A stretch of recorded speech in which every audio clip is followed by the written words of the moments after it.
Je demande à tous de fermer vos micros et vos caméras. Puis vous allez m'épingler. Vous allez voir là, ici, là, sur la photo, il va être écrit Claudie Fortin-Mius et vous voyez mon image ici. Vous cliquez sur la petite épingle qui est ici pour m'épingler. Bien important de ne pas mettre en évidence, il faut vraiment épingler. Vous savez, si vous voulez poser des questions au courant de l'atelier, n'hésitez pas. Il y a le chat ici pour poser les questions. Vous pouvez lever la main. Puis, vous pouvez ouvrir vos micros aussi pour poser vos questions si vous voulez, si vous êtes un petit peu moins timide puis vous voulez la poser à voix haute durant tout l'atelier. À la fin de l'atelier, il va y avoir un concours. Il va y avoir 3 gagnants. Puis, le tirage, cette fois-ci, ça va être la participation à 2 webinaires qu'on a déjà présentés. Ça va être tiré à la fin. Vers 11h15, je vais passer la parole à Stéphanie Landry, conseillère spécialisée en production ovine et caprine au MAPAC du Bas-Saint-Laurent. Elle va vous parler des ressources disponibles pour les producteurs en démarrage 0,5. Alors, on va commencer par la manipulation des moutons. Il y a beaucoup de raisons. Les moutons, dans le fond, c'est une bête qu'on va manipuler quand même souvent, soit pour les échos, soit pour la taille des onglons, les vaccins, juste un changement de parc, des pesées pour les agneaux. Les moutons vont être c'est un animal grégaire, puis ils vont être plus facilement déplaçables en groupe que ça. Si vous avez à attraper un mouton seul dans un parc, soit pour un traitement, vous soupçonnez une brebis qui fait une mamite, un bélier qui a l'air d'avoir une blessure ou un problème, c'est possible aussi, puis on va vous montrer des façons de le faire si vous avez à attraper un mouton dans un parc. Puis on va aussi vous montrer à déplacer des moutons en groupe. Puis vous allez aussi voir une démonstration à déplacer des moutons avec un chien parce que c'est une méthode de travail super efficace, très intéressante. Fait que dans le fond, qu'est-ce qui est important avant de déplacer des brebis ou des agneaux?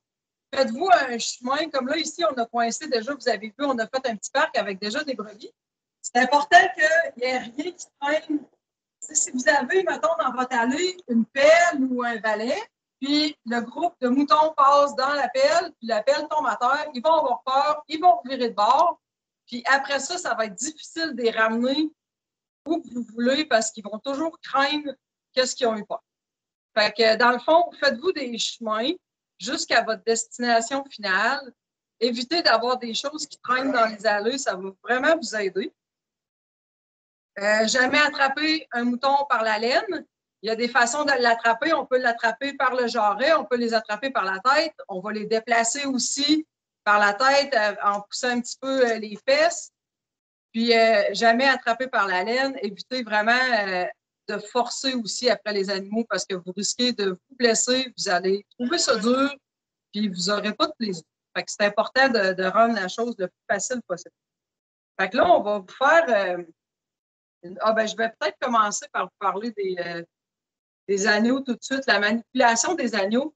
Là, on n'en fera pas présentement parce qu'on n'a pas d'agneaux naissants, mais ceux qui ont participé au premier atelier, vous avez vu la méthode de tenir un agneau naissant, c'est par les pattes avant. On peut aussi le tenir par les jarrets des 2 membres arrière. Puis si vous avez des agneaux lourds ou pas naissants, disons là, que rendu à l'âge sevrage, là, on ne fait plus cette manipulation-là, il va vraiment en groupe. Mais pour les agneaux naissants, c'est vraiment par les membres antérieurs ou les membres postérieurs. Puis sinon, allez-y vraiment en groupe. C'est vraiment ce qui va faciliter le déplacement des agneaux. On va, avec l'aide de Claudie, on va vous montrer comment attraper, isoler une brebis dans un parc. Parce que là, ici, là, si moi, je décide d'attraper cette brebis-là, ce qui va arriver, c'est qu'ils vont tous se sauver, puis on va couvrir la plaie, puis là, ils vont virer en rond. Fait que ça ne sera pas efficace. Qu'est-ce qu'on veut pour nous sauver de l'énergie puis éviter de faire dépenser de l'énergie à l'animal? C'est qu'on va utiliser un panneau pliant comme on a ici. On peut isoler soit un seul animal ou un groupe. Ça, c'est une méthode quand vous êtes seul qui va très bien travailler. Vous voyez, dans le fond, il n'y a pas personne ici qui a forcé. Là, Claudie, elle a isolé la brebis qu'elle voulait. Et vous avez vu, elle a poussé latéralement la brebis contre la barrière. La brebis, elle a les fesses à côté sur un autre panneau. Fait que cette brebis-là ne peut pas reculer. elle ne peut pas avancer parce qu'elle lui tient le dessous de la gueule. Si Claudie voudrait faire avancer cette brebis-là, il suffit de lui baisser un peu la tête, faire une légère torsion de la queue. La brebis va avancer. Pour la faire reculer, ben, il suffit de relever la tête, la brebis va reculer. Quand on a les bonnes techniques, c'est facile, puis on ne force pas. Si on veut asseoir cette brebis-là, on va utiliser idéalement la méthode pivot. On va aller porter le nez de la brebis vers l'arrière-train. Puis, avec la main droite, on va appuyer sur la hanche. Fait que ça fait comme une bascule. On va le refaire au ralenti. Alors, vous voyez le nez, on va porter le nez sur le derrière. Puis, Claudie, avec sa main droite, a fait une bascule a mis une pression sur la hanche de la brebis, puis avec son genou gauche, ben, elle a été de la côté sur l'épaule de la brebis. La brebis bascule, tombe assise. Claudie n'a pas du tout forcé. Puis tout à l'heure, on va vous montrer pour asseoir, ça va être un bélier en fait, mais ça peut être un bélier ou une brebis à deux. Puis ça va être plus facile puis moins forçant aussi pour on va la remettre debout. Il y a aussi je vais vous montrer le coup. Je vais mettre mon masque. Encore une fois, on peut déplacer latéralement la brebis contre une barrière. Les raisons pourquoi qu'on voudrait mettre un licou à une brebis, si une brebis est en train d'agnoler et qu'on n'est pas capable de la tenir pour la fouiller, on pourrait lui mettre un licou. Ou si on veut faire, ben, c'est sûr que les onglons chez un bélier adulte aussi, on pourrait, si on n'est pas capable de l'asseoir, on pourrait mettre un licou au bélier puis faire les onglons debout. Quand j'utilise le licou, généralement, c'est parce que j'ai deux bâtiments et j'ai une brebis. Mettons qu'elle a été échographiée vite, mais que finalement, elle a agnolé, qu'elle n'a pas suivi le groupe, puis que je veux la ramener dans son bon groupe, ben, je vais mettre le licou pour la déménager entre les deux bâtiments, vu que j'en ai juste une à déménager. Fait que pour des déplacements aussi, dans le fond, le licou pourrait être efficace. Fait que,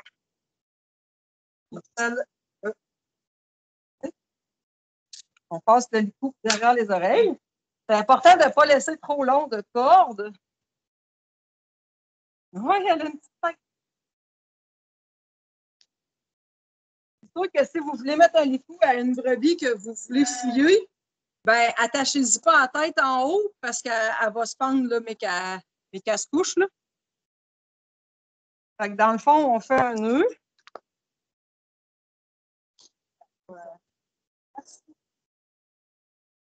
Fait que moins vous laissez long de corde, moins elle va avoir du jeu pour se lousser et pouvoir bouger. Fait qu'on fait un nœud comme ça. Regardez, si vous laissez plus long de corde, là, elle a du jeu là, pour bouger, là, puis elle va pouvoir plus facilement se déplacer, puis c'est pas ça qu'on veut. Aussi, si vous voulez faire l'adoption, ça peut être une bonne méthode aussi d'attacher la brebis dans sa case d'agnolage, puis qu'elle ait accès quand même à l'eau, ou à moins que vous la laissez pour une période limitée de temps.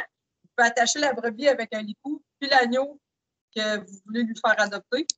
Ça peut être aussi une méthode efficace. Là, S'il y a des questions, gênez-vous pas. Est-ce que vous avez des questions?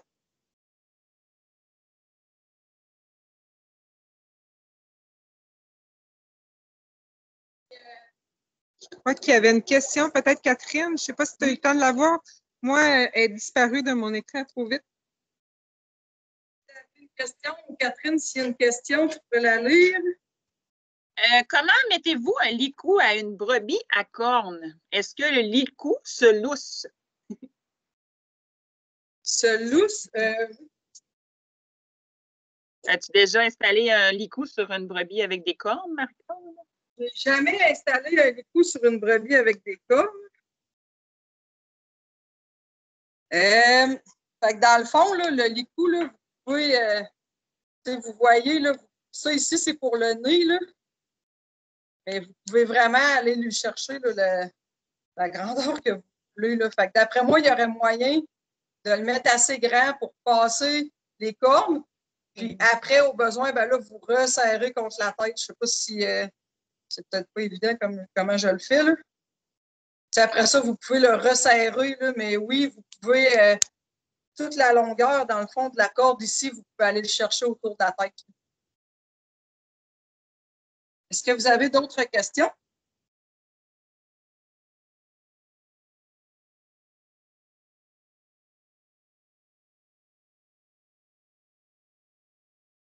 Alors, je vais vous parler de la zone de fuite. Merci, Claudie, d'avoir tenu la brebis.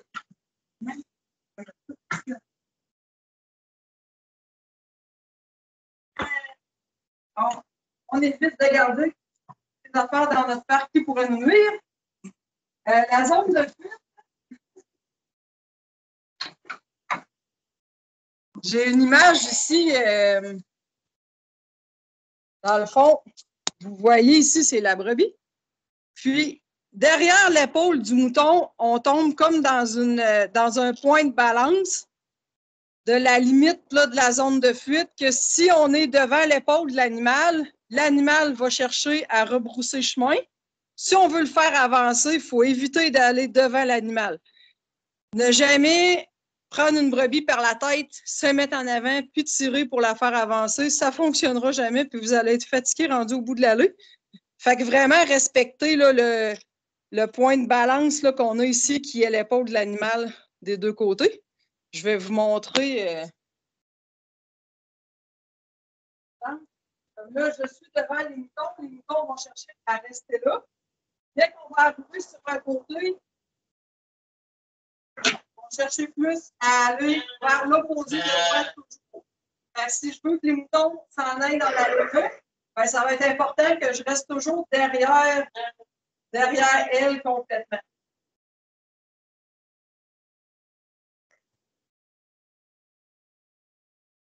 Un coup qu'on a compris le comportement du mouton, comment ça travaille en groupe tout seul, ça devient facile de faire les manipulations.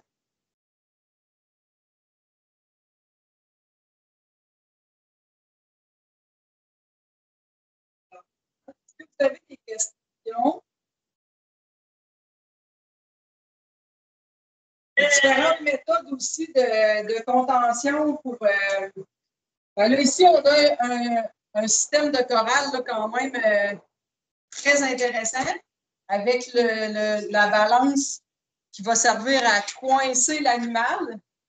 Il y a des systèmes de chorale où on a une boîte de contention avec une barrière de tête au bout. Ça va servir à coincer la tête de l'animal. Ça va bien travailler si on veut faire des échos, des poses de CIDR. Avec un panneau latéral, on peut faire l'examen du bélier aussi. Toutes les manipulations peuvent se faire. Puis ici, ce qu'on a dans le fond, c'est le combiclem. Dans le fond, lui, il va vraiment coincer l'animal sur les côtés. Fait que l'animal va embarquer, il va être coincé, on va pouvoir faire l'examen du pied, les échographies vont pouvoir se faire là aussi. Si on a des prises de sang à faire, ça se fait très bien là. Toutes les pesées se font là. La personne, elle reste sur place ici, puis il y a la balance là, juste en face. C'est un système qui travaille super bien. Là, présentement, l'aire d'attente au bout n'est pas monté, mais c'est important aussi d'avoir un aire d'attente au bout du corral. Puis là, ben, on a un chemin clair, les moutons le suivent. Puis, c'est des pesées d'agneaux là, qui se font à toutes les semaines. Là, ça peut finir qu'on pèse, c'est quoi, une cinquantaine d'agneaux, une centaine d'agneaux en 15-20 minutes. Ça vient facile, les moutons. S'il n'y a rien dans les jambes ou s'il n'y a rien pour leur faire peur et qu'ils n'ont que des belles expériences, ben, ça va travailler super bien. Aussi, il y a un outil qu'on n'a pas ici présentement, c'est le viravin. Le viravin va servir à contentionner l'animal, puis le basculer. L'animal va se retrouver assis, dans le fond, dans la boîte de contention. Ça, on va pouvoir faire les onglons, l'examen du pied, l'examen des testicules, du fourreau, les vaccins. Encore là, c'est un outil qui nous permet de moins forcer et qui travaille, là, qui est très efficace.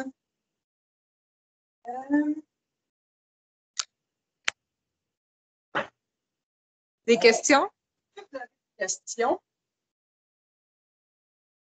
Dans le fond, si vous n'avez pas de questions ou si s'il y a quelque chose que vous aimeriez qu'on vous montre à faire ou sinon, ben, on pourrait ranger les brebis. puis aller chercher le bélier pour passer à l'examen du bélier. Puis pour ranger les brebis, bon, on va avoir le chien Bess. Elle va nous aider à faire cette manipulation-là. Marie-Claude? Puis, J'aimerais juste dire, j'ai déposé dans le chat des documents là, en lien avec la manipulation des animaux. Donc, j'ai déposé 2 capsules vidéo puis une fiche technique aussi. Vous pouvez y accéder dans la petite bulle de discussion. OK, super. Merci beaucoup, Catherine.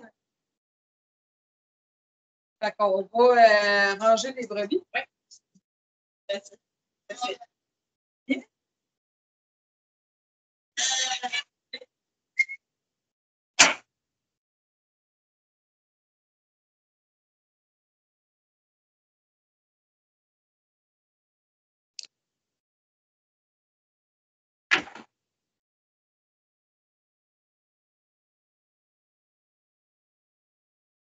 Si j'aille derrière.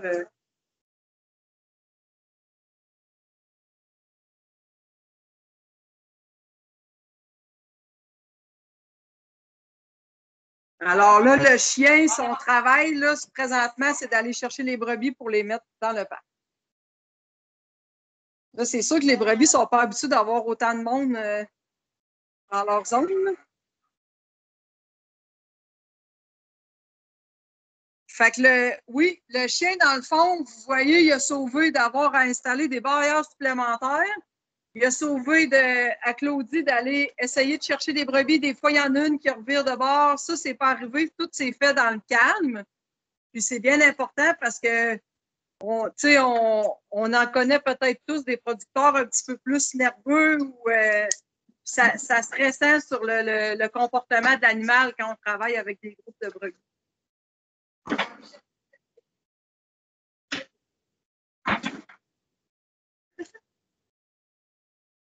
Encore une fois, c'est important de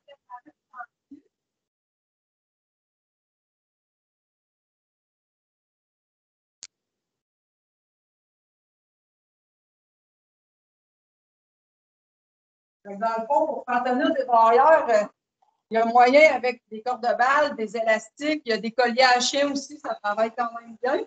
L'important, c'est que ça soit solide pour éviter que ça tombe et qu'on ait à courir après les élastiques. En effet, on évite aussi des blessures. Bess va aller chercher les bébés.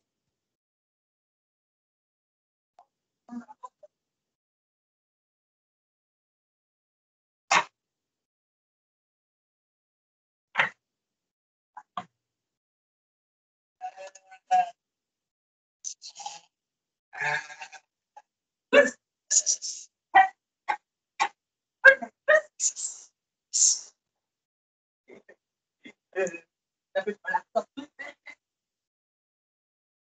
Comment? Viens. Ouais, on l'aider.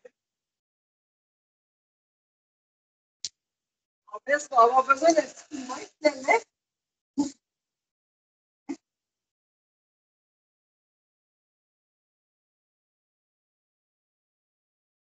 Ah, on fait.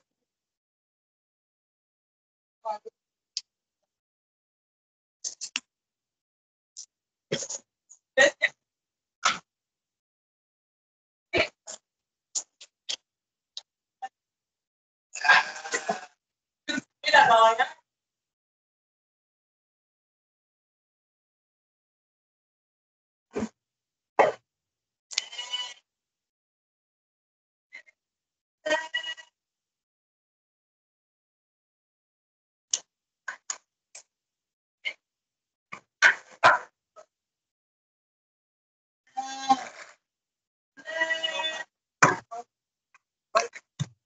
Alors, on va aller chercher la case.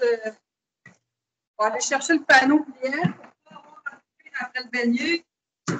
C'est fatigué.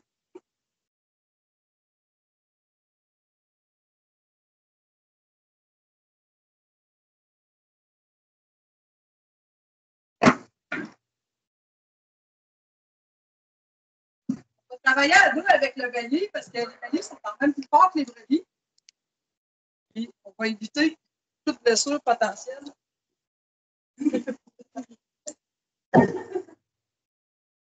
Alors, un coup qu'on a coincé le bélier, là, on va vous montrer comment asseoir le bélier à dos. Traînez-vous pas pour avoir besoin de personnes supplémentaires.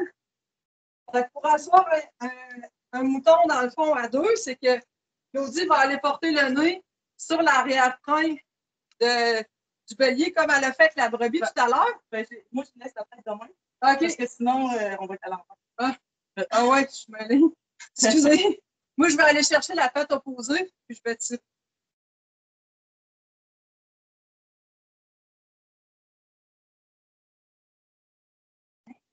Fait que là, le bélier a perdu l'équilibre, il est tombé.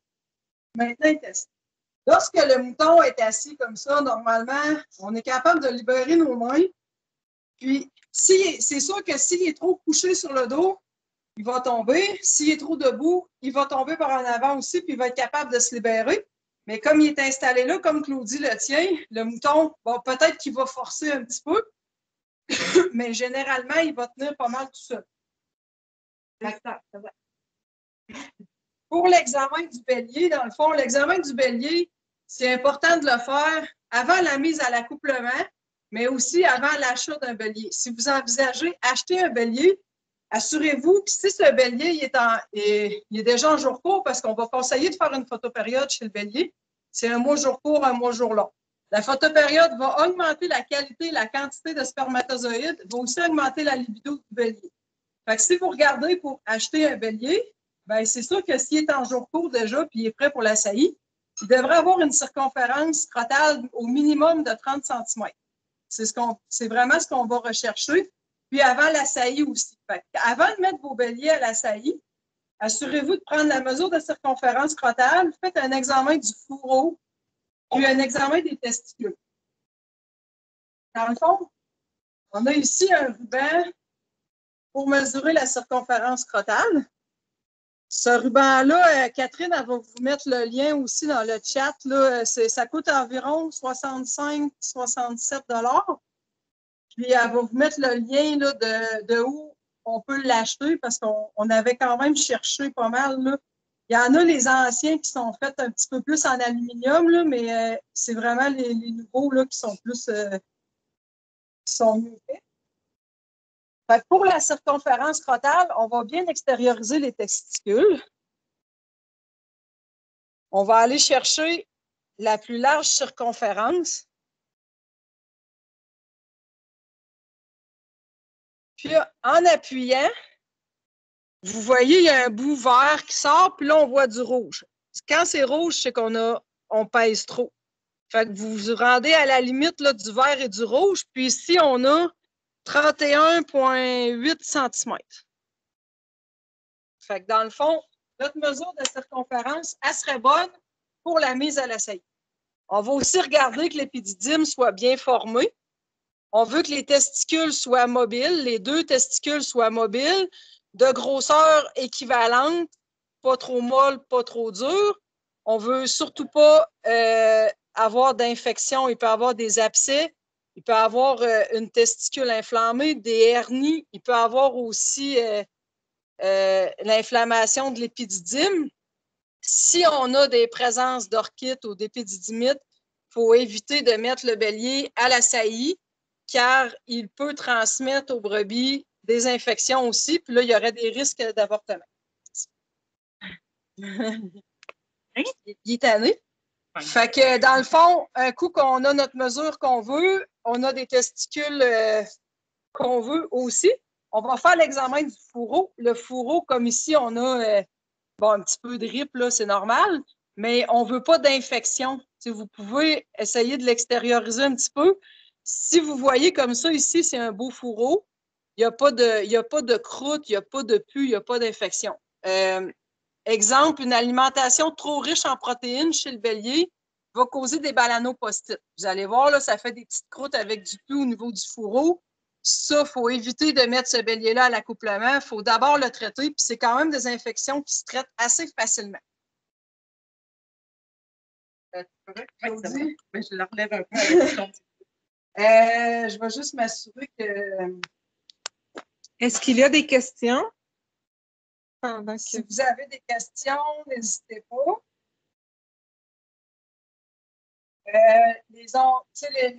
Les béliers, dans le fond, c'est important, les tailles d'onglons soient faites aussi. Avant la saillie, là, on veut un bélier qui est à son optimal. On veut un bélier en bon état de chair. On veut que les onglons soient taillés. On veut qu'ils soient prêts, soit idéalement avec une photopériode. Il y a des injections de vitamines aussi qui peuvent être données aux béliers annuellement. Vous voyez ça avec votre vétérinaire. Puis, tondu, là, ici, on a un bélier qui est au repos présentement. Fait que c'est sûr que lui va être tondu avant la prochaine mise à l'accouplement, mais on veut que le bélier soit à son optimal. Puis, on veut aussi que le bélier n'ait pas de défaut génétique. C'est important d'avoir une belle conformation, d'avoir une bonne dentition. Fait que surtout pour l'achat, mais si vous sélectionnez des béliers de votre troupeau, la sélection sur la conformation, c'est très important aussi. Est-ce que vous avez des questions? Moi, Marie-Claude, je peux ajouter quelques petits éléments là, en lien, puis ensuite avec ce que tu viens de dire. Au niveau du ruban, c'est certain que les rubans, comme tu disais, en aluminium, sont beaucoup moins chers. Mais le problème, c'est qu'on ne peut pas calculer la tension qu'on met. Vous avez vu, tu as bien expliqué le petit cercle vert et le petit cercle rouge. C'est justement pour éviter que des manipulateurs différents ou quand vous le faites entre chaque bélier, que vous mettez plus de tension sur un bélier qu'un autre. Donc, ça peut fausser les résultats. C'est pour ça que c'est important. Ce reliabule-là, c'est ce qui nous apparaît comme le meilleur produit pour faire la circonférence scrotale. Il y a aussi, tu l'as bien dit, que le bélier, ça peut être un vecteur d'infection, mais c'est pas le meilleur. C'est pas juste lui s'il y a des infections testiculaires, mais s'il saillit une brebis infectée, puis après ça, il en saillit d'autres, c'est sûr qu'il peut être un vecteur important. Il y a aussi, puis ça, vous pouvez en parler avec votre vétérinaire aussi, on peut suspecter un début de blocage urinaire aussi quand on examine les béliers, parce que souvent, les béliers qui sont en début de blocage urinaire, ils vont uriner peut-être un petit peu plus goutte à goutte, puis de façon moins facile. Fait que souvent, autour du fourreau, ça va être mouillé, puis vous pouvez même avoir des petites traces de sang. Fait que ça peut déjà vous indiquer comment qu'il y a un blocage urinaire qui s'en vient, puis avant qu'il soit complet, il y a parfois le temps d'intervenir, puis ça aussi, discutez-en avec votre vétérinaire. Je pense que c'est important de les diagnostiquer rapidement. Puis c'est peut-être là aussi, comme Marie-Claude a montré, comment extérioriser le pénis, le prépuce pour l'appendice vermiculaire, justement, c'est souvent la première intervention qu'on fait quand on suspecte un blocage urinaire, parce que c'est là où le conduit rétrécit le plus. Souvent, les premiers calculs vont se loger là. Donc, on va être en mesure de le soulager, mais je vous dirais, c'est la partie souvent pas gagnée nécessairement, parce que il y a souvent beaucoup plus qu'un calcul. Il y en a de différentes dimensions, mais c'est comme une urgence, c'est d'intervenir le plus rapidement médicalement possible pour être en mesure de réchapper ces béliers-là, surtout des béliers de reproduction. Là, je pense que c'est important. Mais quand on a des calculs urinaires ou des suspicions de calculs urinaires, c'est important aussi de revoir si dans l'alimentation, il y a un problème au niveau de la quantité d'eau disponible, la quantité de sel, des excès de calcium ou des excès de phosphore. C'est important, c'est de réévaluer tout ça pour si on a un bélier qui fait un début de blocage, il y en a certainement d'autres aussi qui sont possiblement en danger dans tout ça. Il y a l'autre problème qui n'a pas été mentionné, mais qui peut arriver aussi, qui est un problème qu'on peut parler héréditaire aussi, c'est les hernies inguinales. Ça arrive relativement souvent. C'est le canal inguinal qui est un petit peu plus relâché, un petit peu plus grand sur certains individus, qui fait en sorte que les intestins passent aux côtés du cordon spermatique, ce qui fait des fois l'apparence d'une testicule immense par rapport à l'autre testicule. Fait qu'en fait, c'est ça. Puis je veux dire, de ne pas oublier justement de vérifier régulièrement. Puis Marie-Claude l'a bien dit, vérifier régulièrement s'il n'y a pas de problème pour pas que cet animal-là, parce que de toute façon, si sa circonférence scrotale est faible, si les testicules ne sont pas fermes, si l'épididyme est très peu développé, ce bélier-là a bien des chances de pas très bien performer au niveau du taux de gestation. Fait que c'est le temps, quand on prépare nos béliers, c'est le temps d'intervenir ou de changer d'équipe de bélier pour être certain que ça fonctionne. Fait que sur ça, je m'arrête là, puis je laisse à Marie-Claude le soin de continuer. Merci beaucoup, Gaston, pour ce petit ajout. Fait que dans le fond, c'est ça, le bélier, tu sais, il compte pour beaucoup dans votre troupeau, puis dans l'efficacité puis votre réussite, en fait, dans votre élevage. Évitez de surutiliser aussi les béliers, tu sais, de pas, si vous faites des saillies une fois par année, c'est pas pire, mais si vous faites des saillies au mois et demi, 2 mois, évitez de réutiliser toujours les mêmes béliers parce que vous allez les fatiguer. Puis si jamais, ben, vous avez, il y a toujours la possibilité, si vous avez un bélier qui a moins bien travaillé, c'est possible, on offre des services au CEPOC, c'est possible de faire l'analyse de la semence de vos béliers. Est-ce que votre bélier il est fertile finalement? Ça peut être un problème au niveau des chaleurs, mais ça peut être aussi un problème au niveau du bélier. Fait que ça, c'est quelque chose qui peut être possible aussi de faire, d'analyser la semence de votre bélier. Alors là, on a terminé avec notre bélier. On va aller le ranger, puis on va voir si Bess va coopérer. Ça va nous aider.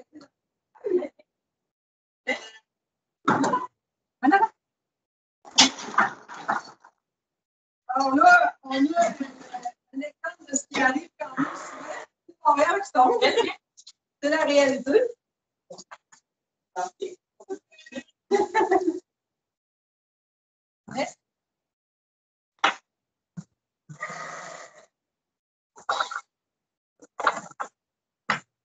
Vous avez vu, dans le fond, l'ouverture de la porte. On a amené le bélier au fond pour le ramener du bon côté de l'ouverture de la porte. C'est sûr que si vous travaillez avec... il y a ça aussi, si les portes ouvrent à l'envers, ben là, le mouton va foncer dedans, il va fermer la porte, tout va être coincé, puis il n'y aura plus rien qui va fonctionner. C'est des choses aussi qui arrivent.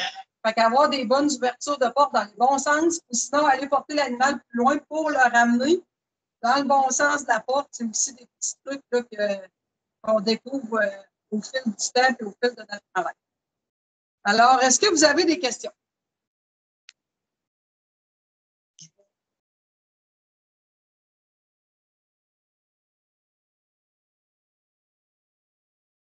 Alors, je vais passer la parole à Stéphanie pour qu'elle puisse vous parler des services qui sont offerts pour les producteurs en démarrage. Alors, bonjour Stéphanie, merci d'être là encore ce matin. Ben oui, bonjour tout le monde. Écoutez, encore une fois, vraiment un bel atelier. J'ai hâte de voir tantôt avec le chien. Je pense que ça va être très intéressant. Donc, à la demande du CEPOC, moi, ça me fait plaisir de faire une petite intervention encore ce matin là, pour ceux et celles qui m'ont entendu dans les derniers ateliers.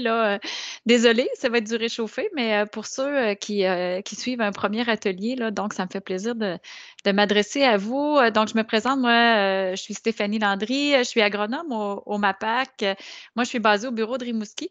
Donc, je suis conseillère spécialisée en production ovine et caprine, puis je fais également partie de l'équipe relève au Bas-Saint-Laurent.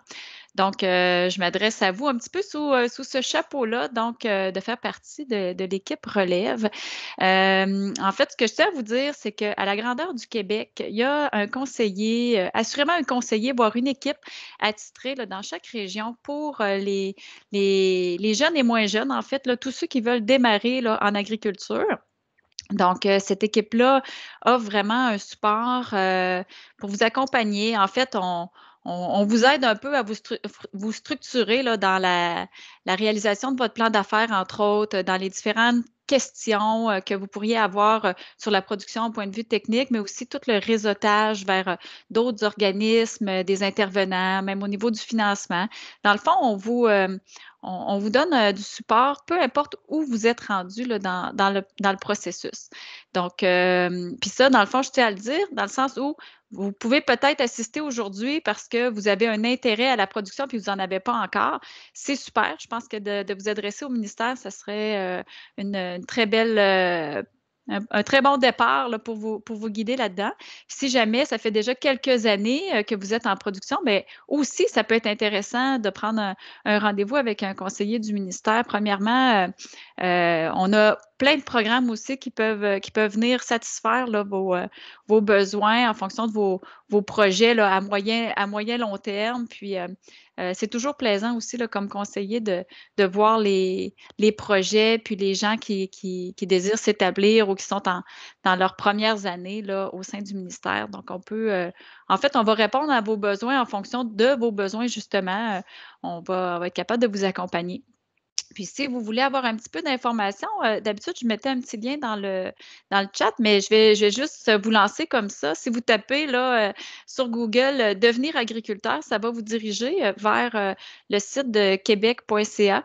Puis, vous avez dans cette page-là différentes informations pour vous guider vers des formations et tout le service d'accompagnement auprès du MAPAC. Donc, vous allez être capable, à partir de ce lien-là, de trouver le conseiller qui est attitré à votre région, qui sera votre porte d'entrée là, pour contacter quelqu'un au ministère de l'Agriculture. Donc, je vous invite à le faire. Peu importe où vous êtes vraiment rendu, on est une ressource qui, je crois, est incontournable. Puis, on peut vraiment, là, soit par l'expertise, par le réseautage, là, vous guider dans vos projets. Donc, sur ce, bonne chance pour vous. Puis, félicitations d'assister à des ateliers comme ça. En tout cas, moi, ça va faire bientôt 20 ans que je suis dans le milieu, puis je trouve encore ça pertinent de voir qu'est-ce qui se fait. Puis, les informations qui ont été transmises ce matin sont hyper pertinentes. On parle de plus en plus de bien-être animal, hein, donc de prendre soin puis d'être conscient de comment déplacer des animaux là, de façon sécuritaire et peu de stress. Je pense que c'est une des clés. Donc, je te repasse le micro, Marie-Claude, et bonne journée. Merci beaucoup, Stéphanie. Merci aussi au réseau Agri-Conseil du Bas-Saint-Laurent pour sa collaboration financière à la réalisation des 3 ateliers virtuels qu'on a faits. Merci à Gaston aussi, encore une fois, pour tes interventions. Merci à tous d'avoir participé, puis surtout, merci beaucoup à Claudie de la bergerie Cap-à-l'Orignal de nous avoir encore accueillis pour ce 3e atelier virtuel. Là, on va faire une petite démonstration avec Claudie et son chien. Ils vont sortir les brebis. On va voir un peu vers où que ça va se diriger. Si vous avez des questions pour Claudie à la fin de sa petite démo, n'hésitez pas. Puis, il va y avoir aussi, quittez pas dans le fond parce qu'il y a le concours à la fin. Il va y avoir encore le sondage dans le chat. Si vous pouvez, la dernière fois, vous avez bien répondu. Merci beaucoup. N'hésitez pas à mettre des commentaires. C'est 5 petites questions, puis nous, ça nous aide à nous améliorer pour les prochains. Puis, après la démo de Claudie, dans le fond, on va revenir, puis je vais vous dire les instructions et la question pour le concours. À toi, Claudie. Et Bess? Oui, Bess, d'habitude, c'est mon bras gauche, c'est pas le bras droit.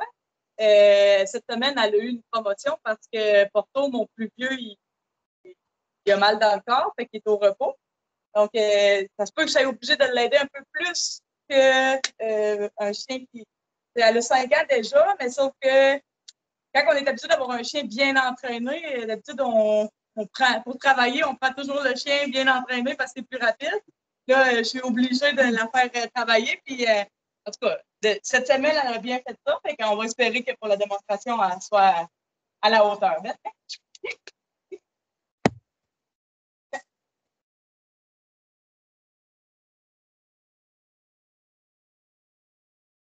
Elle a beaucoup d'œil. Elle fait pas, quand elle bouge un peu plus, mais elle fait pas beaucoup d'œil. Puis, elle va travailler avec les copies en présentation.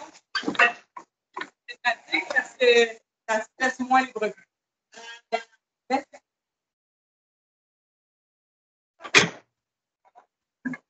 D'accord.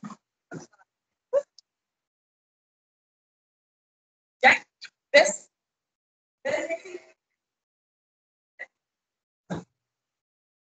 On va essayer de les amener dans le corral. Là. Comme on a dit tantôt, le corral n'est pas monté au complet. Je ne sais pas si bien aller.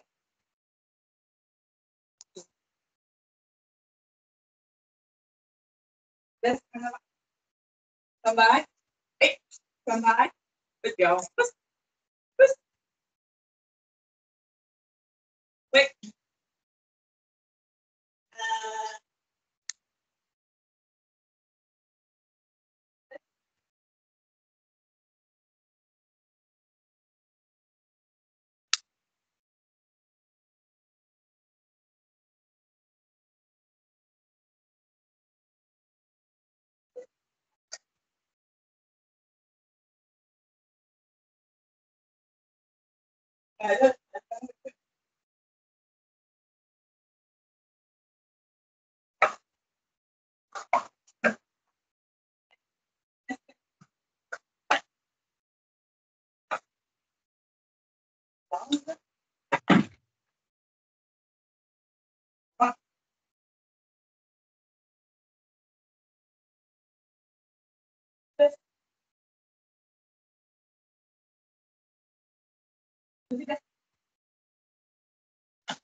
Alors, vous voyez ici, on a une heure d'attente dans le fond.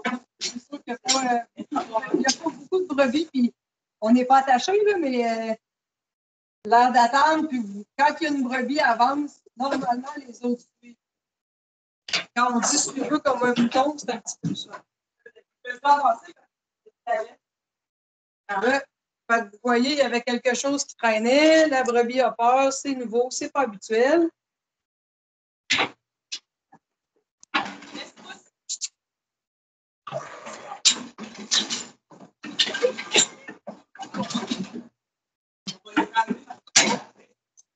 Il va y avoir une question pour Claudie. Il y a une participante qui se demande, elle dit « Wow! À quel endroit le chien a-t-il été dressé? » Ben, dans le fond, moi, je dresse mes chiens moi-même. Mais sûr que je vais prendre des cours. Là, à chaque année, j'essaie d'aller faire une clinique là, pour pouvoir perfectionner le travail et rendre la chose plus efficace. Vous pouvez voir sur le site de l'Association Border Collie du Québec, il y a une page Facebook, il y a un site Internet. Il y a tous les endroits au Québec où on peut pratiquer le herding, on appelle ça comme ça. Fait que les gens qui sont intéressés, la seule chose que je peux dire, c'est si les gens qui veulent s'acheter un chien pour travailler, ça vaut la peine de faire de la route et de sélectionner des éleveurs qui font vraiment des lignées de travail. Quand je dis des lignées de travail, c'est pas juste des chiens qui vont s'amuser à faire du herding, mais qui vont vraiment travailler. Donc, il faut vraiment bien sélectionner ces éleveurs, puis demander à voir les chiens travailler donne une bonne idée là, du potentiel du chien. Parce que pour le travail de ferme, ça prend des chiens qui ont beaucoup de force mentale puis, pour l'effectuer, parce que souvent, on va être coincé dans des endroits restreints. Puis si le chien manque un peu de confiance en lui, ben, ça va être plus dur. C'est ce que je peux dire. Là. Mais sur le site de l'association, il y a aussi des éleveurs là, qui sont recommandés pour les lignées de travail. Laisse en avant. Merci, Claudie. Ça fait plaisir. En avant. En avant. Come back. Yes.